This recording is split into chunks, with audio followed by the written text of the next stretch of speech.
নমস্কার, আমি আনন্দ শাস্ত্রী এবং আপনারা দেখছেন অ্যাস্ট্রো টিপস। প্রত্যেকবারের মতো আজকেও একটি জ্যোতিষের অত্যন্ত গুরুত্বপূর্ণ অনুষ্ঠান নিয়ে চলে এসেছি এবং আশা করছি আজকের অনুষ্ঠানটি আপনাদের জ্যোতিষ শিখতে অনেকটা সুবিধা করবে। অবশ্যই শুরু করার আগে একটি কথা বলবো যে চ্যানেলটিকে সাবস্ক্রাইব করে বেল আইকনটা ক্লিক করে অবশ্যই কিন্তু যদি অনুষ্ঠানটি ভালো লাগে তাহলে আপনার মূল্যবান বক্তব্য লিখতে ভুলবেন না। আর সামনেই আমাদের জ্যোতিষ কোর্স শুরু হতে চলেছে। আপনি যদি জ্যোতিষ কোর্সে ভর্তি হতে চান তাহলে পরে অবশ্যই মোবাইল নাম্বারে যোগাযোগ করে দেবেন। হ্যাঁ, আপনি যদি নিজের জন্মছক আমাকে দিয়ে বিচার করাতে চান বা বিবাহের জন্য জটক বিচার করাতে চান তাহলে পারে কিন্তু অবশ্যই বা জটক বিচার করতে চান অথবা কোনো গ্রহ প্রতিকার করতে চান, কোনো তন্ত্র প্রতিকার করতে চান, তাহলে আমাকে দিয়ে যদি করাতে চান তাহলে পারে কিন্তু অবশ্যই আমার মোবাইল নাম্বারে যোগাযোগ করে নেবেন এবং আমি আপনাকে সর্বতোভাবে সাহায্য করব যাতে আপনি নিজের সমস্যা থেকে বেরিয়ে আসতে পারেন। আর কথা বাড়াবো না, অবশ্যই আমরা অনুষ্ঠানে চলে আসবো। চলুন অনুষ্ঠানটিকে উপভোগ করি এবং অনুষ্ঠানটিকে দেখে কিছু শেখার চেষ্টা করি। নমস্কার, আজকে আমরা রাহুর দুষ্প্রভাবে কখন সব শেষ হয়ে যায় এই বিষয় নিয়ে আলোচনা করব। হ্যাঁ, কিছু কিছু সময় রাহু খুব এমন নেগেটিভ ফল দেয়, তো যেই ফলের কারণে একজন মানুষের কিন্তু অনেকটাই সমস্যার সম্মুখীন হতে হয়। তাহলে আমাদেরকে বুঝতে হবে রাহু কোন কোন পয়েন্টে খুবই নেগেটিভ ফল দিতে পারে। রাহু কোন কোন পয়েন্টে খুব নেগেটিভ ফল দিতে পারে দেখুন, যদি জন্মছকের মধ্যে রাহু, লগ্ন, রবি, চন্দ্র এই তিনজনের উপরেই যদি প্রভাব বিস্তার করে তাহলে পারে কিন্তু রাহু অনেকটা বেশি ক্ষতিগ্রস্ত করে দেয় একজন মানুষকে। অর্থাৎ কোনো কোনো ছকে দেখতে পাবো আমরা রবি, চন্দ্র এবং লগ্ন তিনটেকেই রাহু দেখছে। মনে করা যাক লগ্নের মধ্যে রাহু বসে রয়েছে, পঞ্চমে মনে করা যাক রবি রয়েছে, সেখানেও রাহু দেখছে, নবম মনে করা যাক চন্দ্র রয়েছে, সেখানেও রাহু দেখছে। এরকম যে প্রবলেমগুলো যদি এরকম হয় তাহলে রাহু যদি নিজের দশা অন্তর্দশার মধ্যে আসে তখন কিন্তু একজন মানুষকে অনেকটাই সমস্যার মধ্যে ফেলে। তবে সমস্যার মধ্যে রাহু তখনই ফেলতে পারবে যখন একজন মানুষের কেন্দ্র কোণের মধ্যে কোনো গ্রহ থাকবে না, তখন কিন্তু একজন মানুষকে রাহু অনেক বেশি সমস্যা দিতে শুরু করে দেয়। কেন্দ্র কোণের মধ্যে যদি গ্রহ থাকে তাহলে একজন মানুষ সমস্যার মধ্যে পড়লেও সে কিন্তু বেরিয়ে আসার জন্য নানান ফন্দি ফিকির খুঁজতেই থাকে। এবারে দেখুন রাহুর দুষ্প্রভাবে কখন সব শেষ হয়ে যায়। যখন দেখা যায় দেখুন, দুষ্প্রভাবে কখন সব শেষ হয়ে যায় এই কথাটা অনেক বড় কথা। এই কথাটা একটা চলতি কথার মতো। অর্থাৎ আমি এই কথাটা থেকে বোঝাতে চাইছি রাহু কখন সর্বাধিক ক্ষতি করার চেষ্টা করে। যখন ধরুন কারুর লগ্ন এখানে, লগ্ন ধরুন সিংহ লগ্ন মনে করা যাক, একটা তো ধরতে হবে, সিংহ লগ্ন মনে করলাম। এবার ধরুন গোচরেতে রাহু এই জায়গাটায় এসছে, গোচরে মানে বর্তমান সময়, তাহলে রাহু এখানটায় এসছে মানে কেতু এখানটায় আছে। ওকে, এবারে ধরুন এই লোকটার ক্ষেত্রে সিংহ লগ্নের অধিপতি রবি, এও জন্মচক্রের মধ্যে ডাউন হয়ে গেছে, অর্থাৎ রবি এখানটায় বসে রয়েছে, নিচস্থ হয়ে গেছে। রাহু ডেফিনেটলি যখন এখানে আসবে একে ক্ষতি করার চেষ্টা করবে। খেয়াল রাখবেন। আর একটা কন্ডিশন দেখাই, রাহু দুষ্প্রভাবে কখন শেষ হয়ে যায়। মনে করা যাক রাহু কারুর 11th হাউসের মধ্যে বসে রয়েছে, একাদশ ঘরের মধ্যে বসে রয়েছে। রাহু কারুর একাদশ ঘরের মধ্যে বসে রয়েছে এবং একাদশ ঘরের অধিপতি অষ্টমে রয়েছে, 11th হাউসের অধিপতি। এবং রাহুর অন্তর্দশা বা প্রত্যন্তর দশা যখনই আসবে তখন এই মানুষটা কিন্তু প্রচন্ড বড় সমস্যার সম্মুখীন হবেই, এই কথাটাও মাথায় রাখবেন। আবার দেখুন, রাহু যদি মনে করা যাক কারুর, আমরা মনে করে নিচ্ছি, রাহু যদি মনে করা যাক কারুর দ্বিতীয় ঘরের মধ্যে বসে রয়েছে, এই দ্বিতীয় ঘরের মধ্যে রাহু যদি বসে থাকে, এখানটা খেয়াল রাখবেন, দ্বিতীয় ঘরের মালিক যতই ভালো হোক রাহু কিন্তু জীবনে একবার না একবার লস থেকে করিয়ে দেবেই, এই কথাটাও মাথায় রেখে দেবেন। আচ্ছা, আর একটা কন্ডিশন বলি। ধরুন রাহু কারোর জন্মছকের মধ্যে 9th হাউসের মধ্যে বসে রয়েছে। 9th হাউস, এই 9th হাউসের মধ্যে রাহু কিন্তু একটু কমজোর হয়ে যায়, ঠিক আছে? কারণ 9th হাউস একটি অত্যন্ত শুভ ঘর এবং এখানে রাহুর পায়তারা কিন্তু চলে না। তো মানে আমি চলতি কথায় বললাম।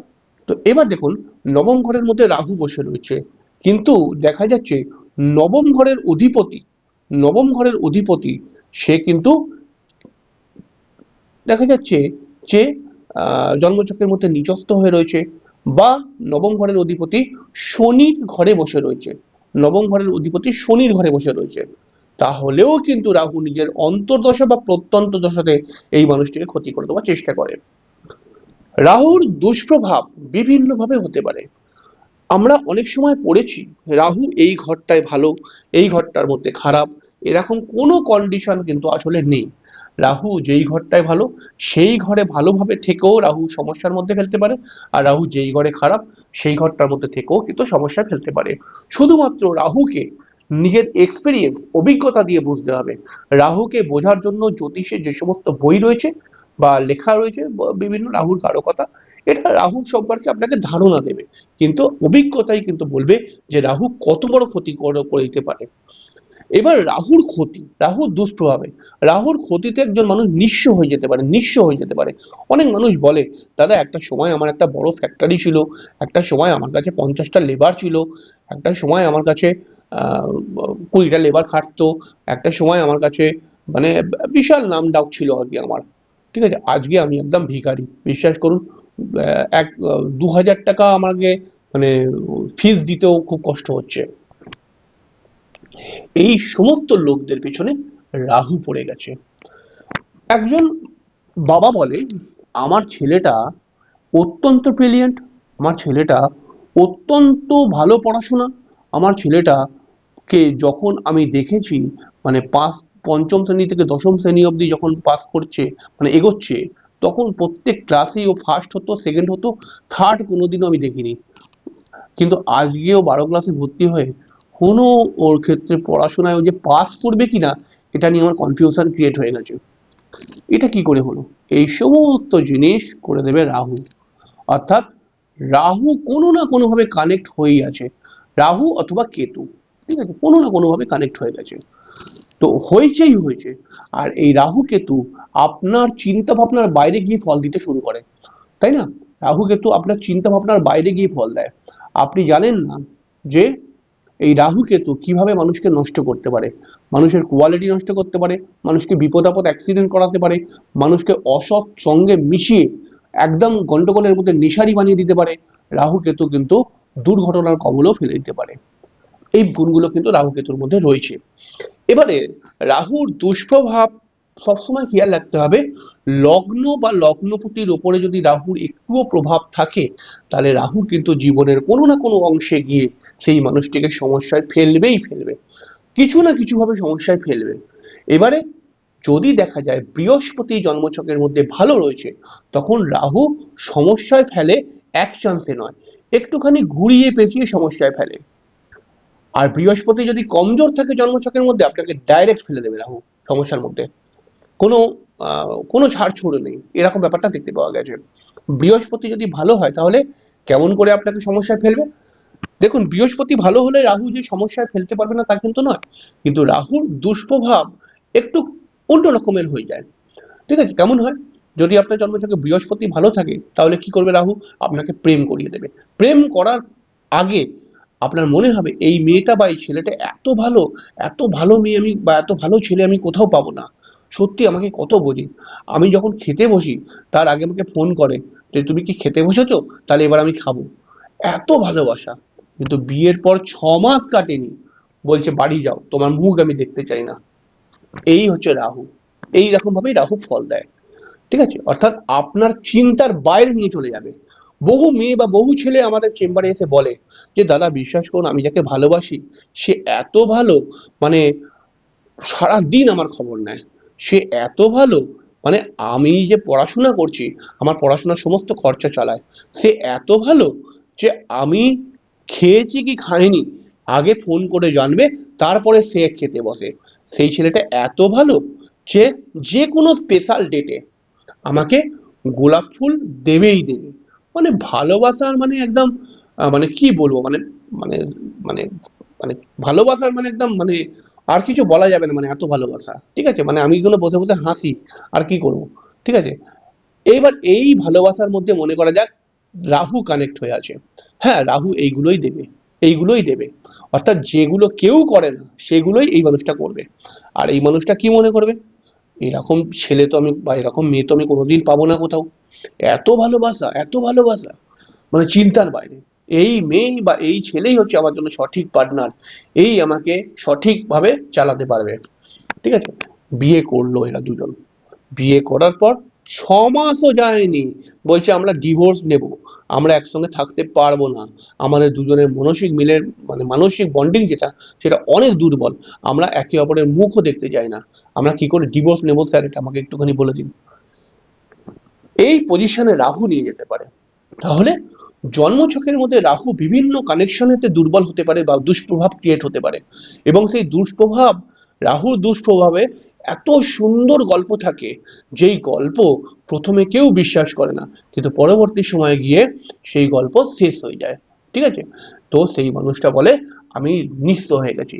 আর একটা গল্প বলছি শুনুন। দেখুন, আপনাদের সঙ্গেই তো আমি যাই হোক একটু কিন্তু একটা কথা বলি। একটা লোক, দেখো রাহু কেমন করে কাজ করছে। একটা লোক, পয়সাওয়ালা লোক, যথেষ্ট পয়সাওয়ালা লোক। তো একটা লোকের কাছে একজন তার বন্ধু বলেছে যে ভাই আমি একটা কোম্পানির, সেও একটা কোম্পানিতে কোম্পানি আছে তার, সে বলছে ভাই আমার একটা হেল্প করবি। তো এখন এ বললো কি কি হেল্প করবো বল।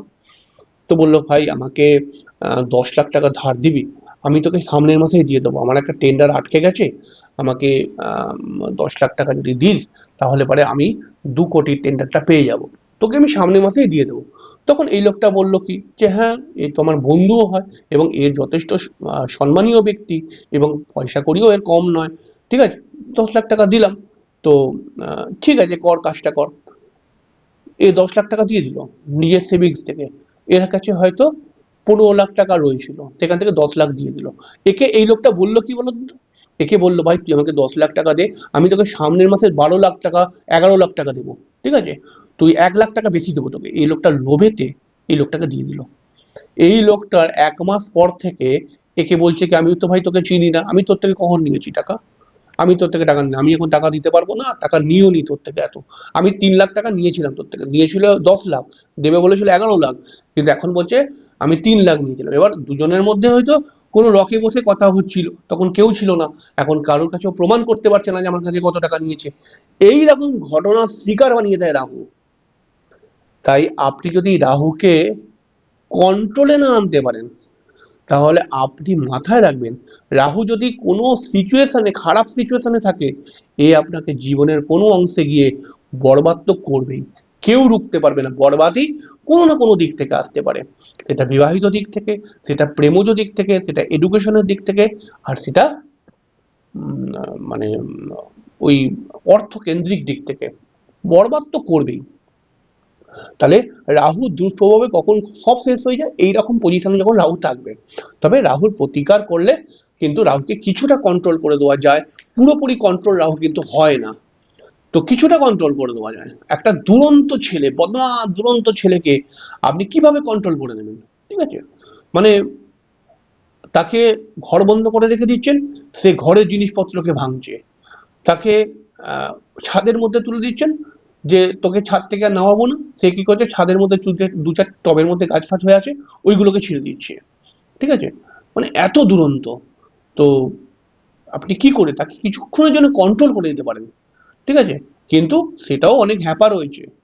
তো এরকম ব্যাপার নয় যে আমি সব এক চুটকিতে ঠিক করে দিলাম, এগুলো শুনতে ভালো লাগে কিন্তু বাস্তবে হবে না। তো এইরকম ভাবে কিন্তু রাহু দুষ্প্রভাব দেয়, এবং রাহুর প্রতিকার করে আপনি যদি এগোতে পারেন তাহলে কিন্তু রাহু দুষ্প্রভাব থেকে অনেকটাই বাঁচতে পারবেন। নমস্কার, ভালো থাকবেন।